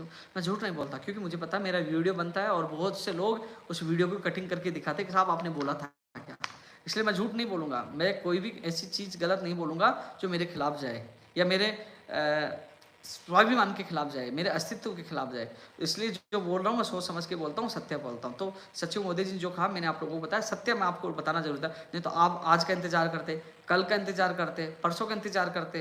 लेकिन उस दिन भी मैंने क्या कहा था, सोमवार मंगलवार को नहीं आए थे, कई लोगों ने कहा क्यों नहीं आ रहा, लेकिन सच बताना मेरा करते हो लोग, आप लोग विश्वास में मेरे ऊपर करते हो, इसलिए मैंने कहा कि ज़्यादा आपको इंतजार नहीं करना पड़े। तो 21 और 22 तारीख को साइंस मैथ और संस्कृत विषय का, और उसके बाद उसके अगले वीक में यानी कि सोमवार या मंगलवार तक SST का विषय का परिणाम जारी करने की बात की है। अब जैसे मान लीजिए अगले वीक, मान लीजिए इस वीक में जिनका परिणाम जारी होगा उसके अगले वीक में उनके जिला आवंटन हो जाएंगे। 21 और 22 तारीख को जिन विषयों का परिणाम जारी होगा उनके उस अगले वीक में जिला आवंटन होकर और नियुक्ति प्रक्रिया का पदस्थापना आदेश जारी हो जाएगा। अब कह रहे हैं कि क्या हमारी ज्वाइनिंग पूरी हो पाएगी, आचार संहिता 7 तारीख को लग सकती है, हमारा क्या होगा, SST का जो परिणाम 25 और 26 को जारी होगा, क्या ज्वाइनिंग हो पाएगा। मैंने कहा था मैं कल जवाब दूंगा, आज जवाब दे रहा हूँ, आपकी जिला आवंटन के साथ पदस्थापन कैलेंडर जारी हो जाएगा। एक बार मैंने एक बात कही थी, मैं धन्यवाद देना चाहूंगा निदेशक मोदी जी का। जो लोग ज्ञानी बन रहे हैं उनको सुन लिए कि हमें लेट हो गया, हमारी भर्ती आचार संहिता में अटक गई। ज्ञानी का मतलब सबके लिए नहीं कह रहा, वो कुछ लोग होते हैं जो मेरे जो अच्छे भोले भाले जो मेरे भाई बहन है जो चयनित है और कई लोगों को सोशल मीडिया पर भ्रमित करते हैं, उन लोगों के लिए, उन सभी के लिए मैं कह रहा हूँ कि एक सबसे अच्छी चीज़ निकली जो मैंने एक रास्ता सरकार को दिखाया था, निदेशक जी से मैं निवेदन किया था कि जैसे जैसे जिस विषय का परिणाम जारी हो जाए उसके जिलावंटन करके पदस्थापन आदेश यानी नियुक्ति प्रक्रिया का कैलेंडर जारी कर देना। और वैसा वैसा हो रहा है। यदि किसी विषय की ज्वाइनिंग नहीं हो पाई तो वो उस कैलेंडर के आधार पर चुनाव आयोग से परमिशन मिल जाएगी। और चुनाव आयोग में जो पिछली बार भी हमने कई भर्तियों की परमिशन मिल गई थी, कईयों की नहीं मिली थी, लेकिन उन अधिकारियों से मेरी बात हुई, बोले बहन जी आप पिछली बार भी आए थे, आप चिंता न करिए, यदि किसी कारणवश किसी विषय की अटक जाती तो हम मदद करेंगे, तो चिंता न करिए, किसी भी विषय के अभ्यर्थी को घबराने की आवश्यकता नहीं है।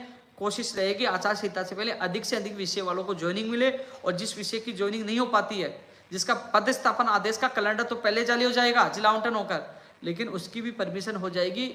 मैं मेरी तरफ से आगे की भी तैयारी कर रखा हूँ, तो किसी भी चयनित अभ्यर्थी को घबराने की आवश्यकता नहीं है। आपके दर्द, आपकी पीड़ा के बारे में केवल उपेंद्र यादव सोचेगा कि ये अटक गए तो इसका रास्ता क्या है।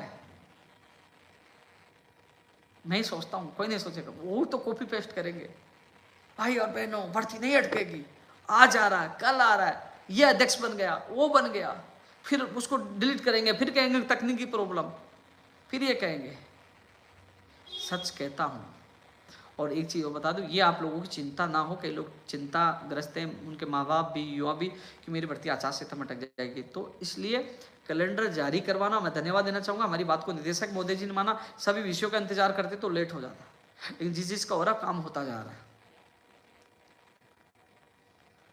अब जिन विषयों की ज्वाइनिंग हो जाएगी उनका तो बेस्ट है, जिनकी नहीं हो पाई उस कैलेंडर के आधार पर चुनाव आयोग से परमिशन मिल जाएगी। वहां की प्रक्रिया के संबंधित अधिकारी से मैंने बात की, घबराने की आवश्यकता नहीं, आपके साथ। अब मैं बात कर लूँ, ये तो लेवल 2 के हो गए। आप परिणाम कब जारी होगा, जिला आवंटन मैंने बता दिया, और जो 21-22 को जारी होगा उसका अगले वीक में जिला आवंटन हो जाएगा। और जो SST का होगा वो इसी महीने में, जो 25-26 को होता है, इसी महीने या अक्टूबर के फर्स्ट वीक में उनका करवा देंगे जिला आवंटन पदस्थापन आदेश। ये प्रयास है, पहले से रणनीति लेके चल रहा हूँ, कोई अटके नहीं। अब सवाल है फर्स्ट ग्रेड और सेकंड ग्रेड के लिए COD का परिणाम जारी हो। फर्स्ट इसका जब मैं RPSC जाके आया था, मुझे ये कहा गया था सितंबर में EORO का भी अभी स्केलिंग चली, EORO की वो भी परिणाम जारी हम करने की कोशिश करेंगे। PTI फर्स्ट ग्रेड जो सेकंड ग्रेड उसका परिणाम जारी करने की बात करते थे कि सितंबर में अधिकतर परिणाम जारी कर देंगे, और CED का परिणाम जारी कर देंगे। लेकिन मैं लगातार प्रयास कर रहा हूँ कि सेकंड ग्रेड और फर्स्ट ग्रेड के परिणाम जल्द जारी हो। कॉमर्स फर्स्ट ग्रेड का जारी हुआ, कॉमर्स विषय का, और अन्य विषयों का जारी हो। तो 5 विषय की ज्वाइनिंग आदेश तो आपने देखा होगा कि निदेशालय द्वारा जारी कर दी गई थी। नियुक्ति प्रक्रिया का कैलेंडर जो भी है, पदस्थापन का कैलेंडर, अन्य विषयों का भी जारी करने की बात करूंगा। निदेशक मोदी जी से मेरी बात हुई थी, उन्होंने कहा था कि 22 तारीख तक भी कई विषयों के परिणाम जारी होकर आ जाते हैं, तो उनका भी हम लेवल 2 से पहले, कई विषयों से पहले उनकी ज्वाइनिंग करवाने के प्रयास करेंगे, क्योंकि उनकी अलग टीम लगी हुई है। तो साथियों, सेकंड ग्रेड और फर्स्ट ग्रेड के जो अभ्यर्थी वो कह रहे हैं कि हम आचार संहिता में नहीं अटक जाएंगे, तो मैं कोशिश करूंगा जिन विषयों का परिणाम जारी हो जाए उनका पदस्थापन का कैलेंडर जारी करवा दूं, जिससे उनको भी आचार संहिता में परमिशन मिल जाए। वो मैं प्रयास फर्स्ट ग्रेड और सेकंड ग्रेड के लिए भी पूरा करूंगा। मैं हर युवा के साथ, हर जगह मैं साथ मिलूंगा, लेकिन वो भी कब तक, आचार संहिता तक। फिर नया अध्यक्ष 13 जनवरी 2024 को। 13 जनवरी क्यों चुना वो भी मैं जवाब दूंगा। 13 जनवरी मेरे जीवन का एक स्पेशल दिन आता है, इसलिए मैंने 13 जनवरी मैंने चुना है। लेवल 2 के लिए मैंने बता ही दिया, फायरमैन के लिए मैंने बता ही दिया। नई फर्स्ट ग्रेड और सेकंड ग्रेड की अभ्यर्थना जल्द ही RPSC को भिजवा दी जाएगी। इन पदों की संख्या बढ़ाई जाए, जिसके लिए मैं प्रयास करूँ। लेवल 1 की एक और सूची जारी हो, मैं बात रख चुका हूँ कि जो पद रिक्त रह चुके हैं उनकी एक और सूची जारी हो, और जिन लोगों की जो फर्जीवाड़े की शिकायत है वो निदेशक महोदय जी को उन तक डॉक्यूमेंट पहुंच चुके हैं। बहादुर उनके साथी आए थे, डॉक्यूमेंट पहुंच चुके हैं। फर्जी व्यक्ति कोई भी नहीं लगे, उसकी शिकायत अभ्यर्थियों द्वारा कर दी गई है। और लेवल 2 की एक और सूची जारी हो, जो पद खाली रह गए, प्रोविजन में डाले गए थे, जो अपात्र पाए गए उनकी जगह, वो सूची जारी हो, और योग्य अभ्यर्थियों की सूची जारी हो। इसके लिए हम प्रयास करें कि जल्द से जल्द इसकी सूची जारी कराने का हम प्रयास करें। नई PTI भर्ती की हम मांग करें कि 1 लाख भर्ती को जो कैलेंडर जारी है उसमें नई PTI भर्ती हो, और सेकंड ग्रेड विशेष सेकंड ग्रेड की भर्ती की हम मांग कर रहे हैं। विशेष सेकंड ग्रेड और रीट 2016 और 4500 पद और नियम संशोधन, ये कई ऐसी मांगे हैं पंचायत राज जैन करने संबंधित, जो मुख्यमंत्री जी से मैं मुलाकात करूंगा तो ये मांग मजबूती से मैं उठाऊंगा। इन लोगों को न्याय मिलना चाहिए। 14 सितंबर को हमने ये मांग भी उठाई थी और पहले भी 18 जून को जब मुख्यमंत्री से मुलाकात की थी और 7 जून को युवा बेरोजगार महासम्मेलन हुआ था, उसमें भी हमने एक मांग उठाई थी कि जो पेपर बनाते जो अधिकारी है, क्या वो दारू पी के या नशे में पेपर बनाते हैं? कितने प्रश्नों को डिलीट किया जाता है, कितने चेंज किए जाते हैं, उनके खिलाफ भी कार्रवाई करने का नियम लाया जाए। आर्थिक या कानूनी दंड उनके खिलाफ भी होना चाहिए, क्योंकि उनकी गलती की सजा युवाओं को नहीं मिले। ये आज नहीं, 7 जून के युवा बेरोजगार महासम्मेलन में उठाई थी और 18 जून को जो मुख्यमंत्री को ज्ञापन दिया था उसमें भी ये मांग शामिल थी और 14 सितंबर को भी ये मांग उन्होंने उठाई है कि ऐसा उनकी गलतियों की सजा युवाओं को नहीं मिले। आप चाहो तो 50-60 जो भी है ना बुक फिक्स कर दो, सिलेबस का क्राइटेरिया फिक्स कर दो, ये है, लेकिन कम से कम ये तो मत करिए। वो हुक्म बिना आज भी भटक रहा है कि एक भर्ती निकाली, टीएसपी में वो क्वेश्चन आया, नॉन टीएसपी में आया, टीएसपी में सही मान लिया, नॉन टीएसपी में डिलीट कर दिया और वो आज भी भटक रहा है नौकरी से। कई ऐसे क्वेश्चन है जिनको आरपीएस सही मान लिया, कर्मचारी चयन बोर्ड ने नहीं माना। दोनों संवैधानिक संस्थाएं, लेकिन देख लीजिए क्या स्थिति है। तो ऐसे में गलती करने वाले अधिकारियों के खिलाफ कार्रवाई हो, उनकी सजा युवा बेरोजगार को नहीं मिले, ये मांग भी हमने 14 सितंबर को उठाई है और आगे भी उठाते रहेंगे। पंचायत राज एलडीसी 2013 की सूची जारी हो, कोई भी नहीं आया तो फिर भी मैंने आवाज उठाई है। नर्सिंग भर्ती 2013 की आवाज उठाई है।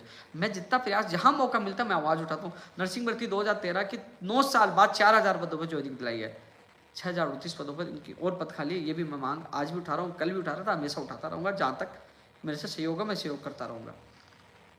मोटर वाहन उपनिरीक्षक न्यायालय में लंबित है, इसका फैसला होगा तब उसका परिणाम जारी हो पाएगा। आगामी भर्ती परीक्षाएं लिखित परीक्षा के माध्यम से हो, ये भी आवाज अभी उठाई थी। सीएचओ के भर्ती परीक्षाओं के, सीएचओ भर्ती परीक्षा पेपर लीक पे युवाओं के साथ न्याय हो, ये आवाज ही उठाई थी। कई लोग वहां कर्मचारी चयन बोर्ड जाकर कह रहे थे कि उपेन्द्र यादव सहयोग नहीं कर रहा, या मेरे खिलाफ भी नारे लगा रहे थे।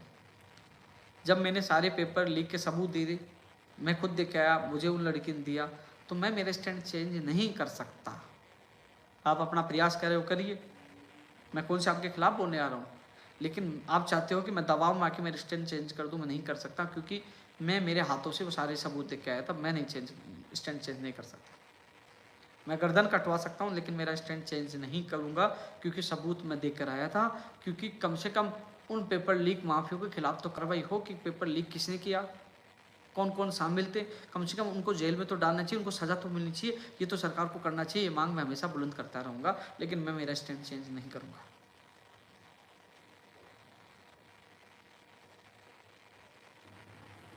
पशुधन सहायक पैरामेडिकल में नियम संशोधन, पैरामेडिकल स्वर्ग जो है पैरामेडिकल वाला, उसमें केथ डायलिसिस और जो ब्लड टेक्नीशियन जो जितने हैं इनका कैडर बनना और उनकी विज्ञप्तियाँ जारी होनी। टीएसपी में पद बढ़ाने की मांग भी रखी है। वीडियो वेटिंग में उन्होंने, विभाग ने पदों की सूचनाएं एक बार फिर मांगी है। वीडियो वेटिंग के लिए काफ़ी लोग पहुंचते, तो सूचना एक बार उन्होंने मांगी है। फर्जी डिग्री डिप्लोमा के खिलाफ सरकार कानून लेके आनी चाहिए। फर्जी डिग्री डिप्लोमा, दिव्यांग सर्टिफिकेट, खेल प्रमाण पत्र, इसके खिलाफ कानून सरकार लोग लेकर आना चाहिए। यह मांग भी बहुत महत्वपूर्ण है। यह आवाज हमेशा उठा रहे हैं। कई लोग तो विधवा, तलाकशुदा की साथ रहते हैं और तलाकशुदा की डिग्री बताए, कई लोगों ने मुझे शिकायत की है। प्रयोगशाला सहायक चिकित्सा विभाग की एक और सूची जारी हो। खाद्य सुरक्षा अधिकारियों से पद जोड़ने की मांग भी आई, नहीं एसआई भर्ती की मांग भी लोगों ने रखी है। रीड 2018 की सूची जो मेरे पास ज्ञापन है, उनकी मांग मैंने सरकार तक पहुंचाई है। पशु चिकित्सक भर्ती के साक्षात्कार की तिथि जारी हो चुकी है, AAO की तिथि की जारी की मांग कर रहे हैं। लाइब्रेरियन भर्ती में गुड अकेडमी नियम हटाने की मांग कर रहे हैं। पहले कॉलेज असिस्टेंट प्रोफेसर में पहले गुड अकेडमी के नियम उठाने में मैंने ही सहयोग किया था, उस समय में हमारा ही प्रयास सफल हुआ था। अब लोग कह रहे पूरे इसमें हटाया जाए, ये मांग भी मैं सरकार तक पहुंचा रहा हूँ। आजीविका विभाग में पशु संदर्भ और व्यक्ति संदर्भ व्यक्तियों की जो तमाम मांगे हैं, वेतन बढ़ाने की, संविदा रूल्स में शामिल करने की, इन मांगों को भी पूरा किया जाए। लक्ष्मी चंद उनके साथी मिले थे, इनकी मांग भी मैं सरकार तक पूछा रहा हूँ। तमाम मांगों को लेकर आपको युवा तक जुड़ा हूँ और मैं भी आपके अब जो किसी कमेंट देकर मैं जवाब दूंगा, थोड़ी देर के कमेंट देकर जवाब देने की कोशिश करूंगा मैं।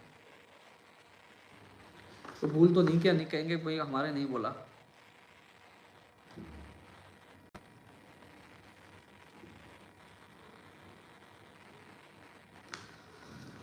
अभी भी देख लीजिए 1900 करीब लोग जुड़े हुए, 4500 पदों के लिए आ रहे हैं। मैं मुख्यमंत्री जी से मिलूंगा तो वादा करता हूँ मजबूती से एक बार आपकी आवाज उठाऊंगा, आगे आपकी किस्मत, मेरी तरफ से कोई प्रयास में कमी नहीं छोड़ूंगा।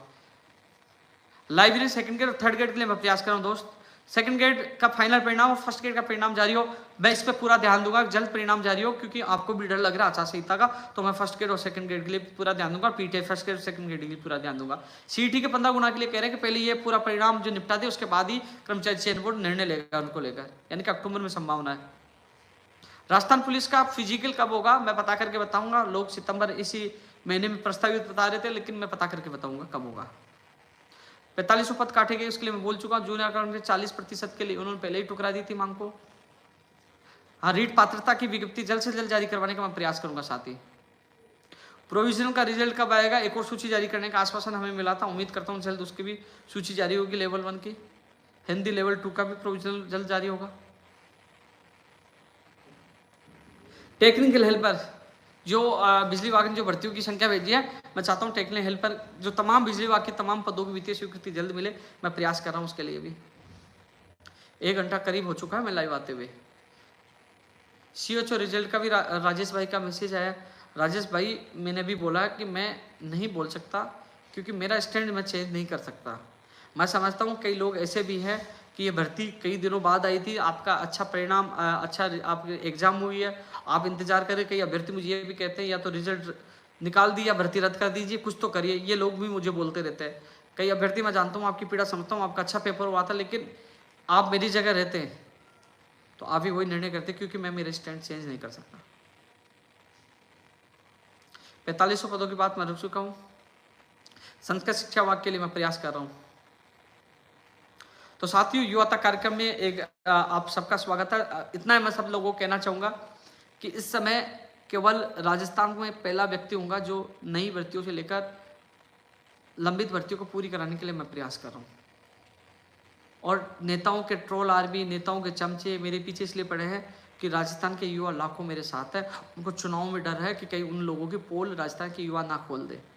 इसलिए इस समय मुझे आप लोगों के सहयोग की आवश्यकता है, आपके माता पिताओं के आशीर्वाद की आवश्यकता है। मैं इन षड्यंत्र, इन लोगों से लड़ सकूं और आप लोगों को न्याय दिला सकूं। आप लोग सहयोग करें, मैं लड़ता रहूंगा, डरूंगा किसी से नहीं, डरता किसी के बाप से नहीं, सीना ठोक के लड़ता हूं।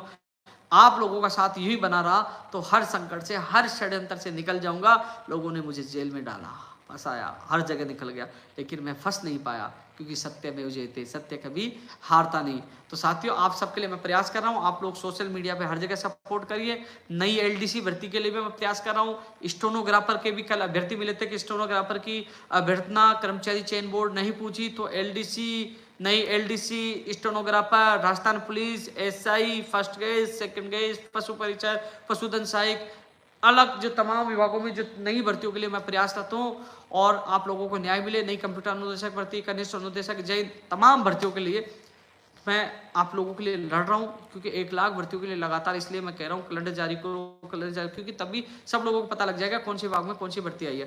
तो साथियों, आप लोगों से यही अपेक्षा है, आप लोग सपोर्ट करोगे, इस षड्यंत्र और चालों को फेल करोगे, क्योंकि मैं भी किसान का बेटा हूँ और आप भी आम आदमी और किसान, इस सामान्य परिवार के बेटे और बेटियाँ हूँ। उम्मीद करता हूं कि इस लाइव को देखने के बाद आपके माता पिताओं की दुआ तो मिलेगा, आशीर्वाद तो मिलेगा, और वो भी कहेंगे कि हम बेटा आपके साथ हैं, आप बढ़िए। न षड्यंत्र सफल हो पाएगा, न ट्रोल आर्मी सफल हो पाएगी।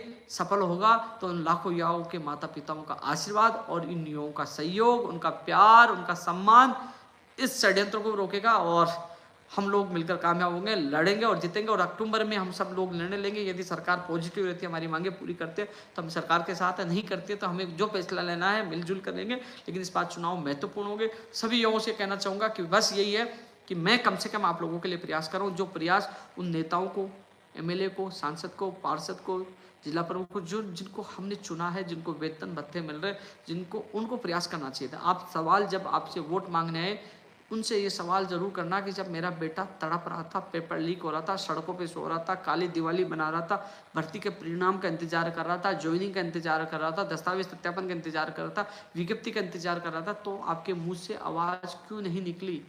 क्यों नहीं बोले युवाओं के लिए? क्यों नहीं बोले जब वो ICU में तड़प रहे थे, जब जेल जा रहे थे, लाठी खा रहे थे, कब क्यों नहीं बोले? ये सवाल आप लोगों को पूछने का अधिकार है, क्योंकि ताकत हमारे पास है। हाथ वो जोड़ेंगे अब आपके सामने, क्योंकि ताकत हमारे पास है, वोट की ताकत हमारे पास है। सवाल पूछिए और कहिए, आप बताइए, वीडियो बनाइए कि आप साथ हो, वीडियो बना लेना कि आप साथ हो, क्या युवाओं की आप आवाज़ उठाओगे, वादा करिए। तो साथियों, उनसे कहिए कि हमारी यह मांग है, और उनसे कहिए, ट्वीट करिए और बोलिए क्या मांगो मैं साथ। तो साथियों, मैं तो आपके साथ था, हमेशा हूँ, लेकिन यह जरूर है, लोगों को डर लग रहा है कि राजस्थान के लाखों युवा अपने साथ है। उन नेताओं के साथ साथ उन लोगों को भी डर लगने लग गया कि उपेंद्र यादव जैसे लोग यदि सिस्टम में आ गए तो कहीं ना कहीं जो हवाबाजी और सिस्टम को खोखला करने में लगे लोगों की क्या हालत होगी।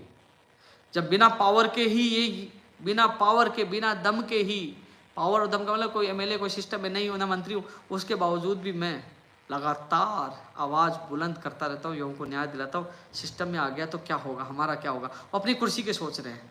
लेकिन साथियों, तमाम लोगों को ये मैं कहना चाहूँगा, हम सब मिलकर इस लड़ाई को जीतेंगे। आप सब लोग यूँ एक्टिव रहे, और 20 से 25 दिन जो हम सब के लिए महत्वपूर्ण है, नई भर्ती वालों के लिए, पुरानी भर्ती वालों के लिए, हम सब मिलकर इस लड़ाई को जीतेंगे। अभी एक चीज़ और मैं मैसेज देख लेता हूँ, एक बार रुकना, किसी का एक मैसेज आया महत्वपूर्ण। प्रोबेशन काल वाली मांग भी मैं मुख्यमंत्री जी से मिलूंगा तो मैं आपकी मांग उठाऊंगा। स्कूल व्याख्याता भर्ती की नियुक्ति देने की मांग जो उठा रहे हैं, प्रोबेशन में पूर्ण वेतन दो, स्कूल व्याख्याता परिणाम जारी करो, सेकंड ग्रेड भर्ती परीक्षा परिणाम जारी करो। आप चिंता न करिए, जो नई जिनको ज्वाइनिंग मिली है, आप मुझे मैसेज करते हो कि कब हमारी आवाज़ उठाइए, हमें पूरी सैलरी मिले, तो मैं आपकी आवाज़ उठाऊंगा, चिंता ना करिए। फर्स्ट के सेकंड तमाम भर्तियों की आवाज़ उठाऊंगा, और आपकी आवाज़ उठाऊंगा, ये मेरा वादा है। आपकी बात भी सरकार तक मैं पहुँचाऊँगा, आप ज़्यादा से ज़्यादा लोगों को न्याय मिले। वो शिट, ये क्या हो गया?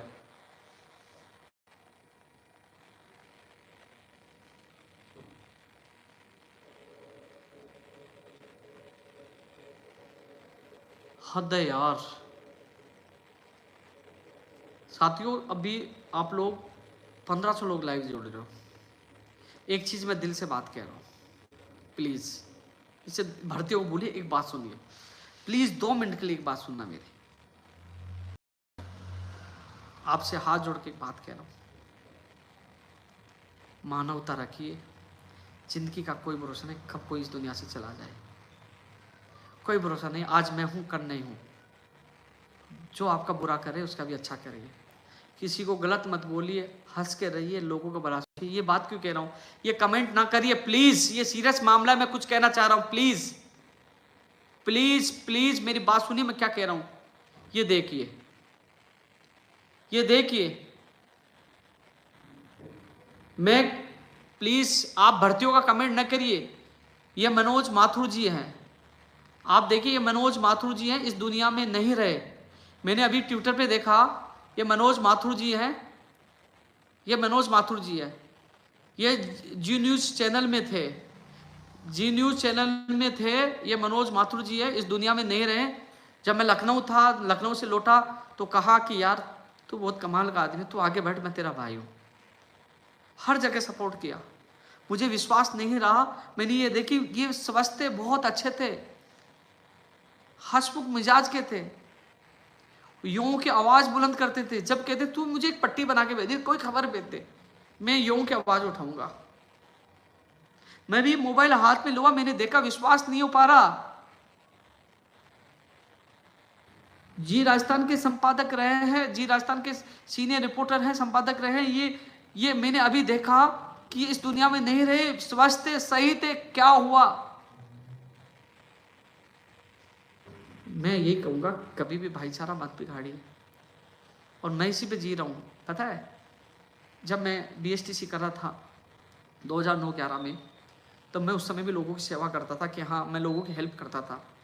कभी नहीं सोचा था कि मैं यहाँ तक पहुँच जाऊँगा।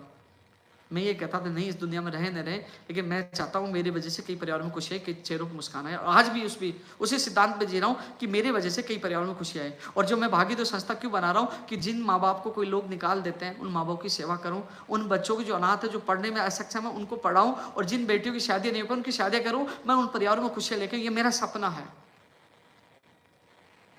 मैं लोगों के चेहरों पे खुशियाँ देखता हूँ, वो मेरा सपना है। लेकिन आज मुझे हकीकत है, मुझे हर्ट हुआ, मैंने देखा यार ये मेरा आदर्श है, ये मेरा आदर्श है।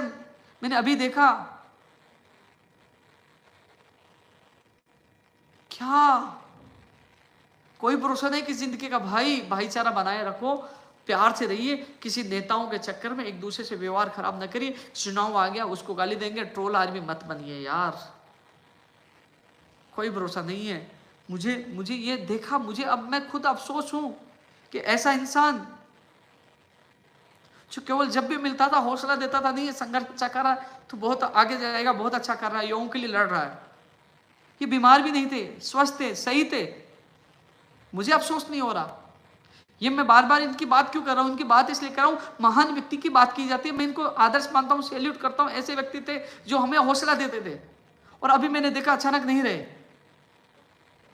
ये कैसे क्या हुआ समझ में नहीं आ रहा, लेकिन मैं आप लोगों से कह रहा हूं कि आप भी केवल भाई भर्तियां, नौकरियां सब रह जाएंगे, लेकिन भाईचारा, मानवता, ये सबसे बड़ी बात है। इसलिए साथियों मस्त रहना है, किसी को बुरा नहीं करना, जो बुरा कर रहा उसका अच्छा से करना है। मैंने भी ये जीवन में प्रण लिया कि मेरा बुरा करेगा मैं उसको, यदि मुझे कभी याद करेगा उसका अच्छा ही करूंगा।